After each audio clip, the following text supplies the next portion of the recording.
Seruput kopi dulu lar. Hari ini kita bakal bahas salah satu senjata paling bikin merinding di laut modern. Angkatan Laut China baru saja menampilkan cuplikan peluncuran rudal balistik anti kapal hipersonik dari kapal perusak Type 055 Wuxi. Dan ini bukan rudal biasa. Ini senjata yang secara teori bisa menenggelamkan kapal induk dalam hitungan menit. Cuplikan video tersebut jadi perhatian dunia karena untuk pertama kalinya publik diperlihatkan peluncuran rudal balistik anti kapal dari kapal permukaan China. Ini menandai babak baru dalam perang laut modern, di mana kapal perang bukan cuma membawa rudal jelajah, tapi juga rudal balistik hipersonik. Kapal yang melakukan peluncuran adalah Type 055, kapal perusak terbesar dan tercanggih yang dimiliki China saat ini. Bahkan banyak analis barat menyebutnya bukan lagi destroyer, tapi sudah masuk kelas cruiser. Dengan bobot lebih dari 13.000 ton, radar ISA canggih, dan lebih dari 112 LVLS, kapal ini adalah tulang punggung armada laut China. Yang bikin dunia benar-benar waspada adalah rudal yang diluncurkan, yakni Yingzi-20 atau dikenal juga sebagai YJ-21. Ini adalah rudal balistik anti kapal dengan kecepatan hipersonik, diperkirakan mampu melesat hingga Mach 8 sampai Mach 10.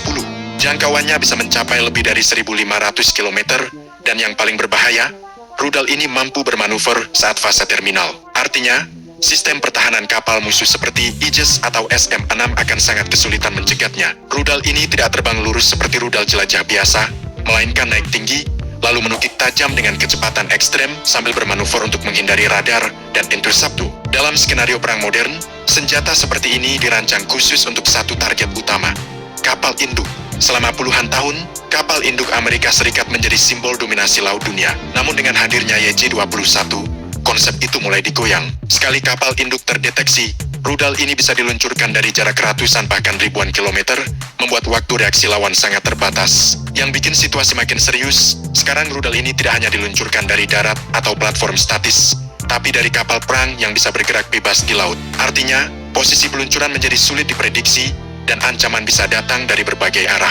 Banyak analis militer menyebut bahwa kombinasi Type 055 dan YJ-21 adalah bentuk nyata strategi anti-akses atau area denial China atau A2N. Strategi ini dirancang untuk mencegah armada asing, terutama Amerika Serikat dan sekutunya, masuk ke wilayah strategis seperti Laut China Selatan dan Selat Taiwan. Dengan semakin banyaknya kapal Type 055 yang aktif, China kini memiliki kemampuan untuk menciptakan zona larangan laut yang sangat berbahaya. Bahkan kapal induk sekalipun harus berpikir dua kali sebelum mendekat.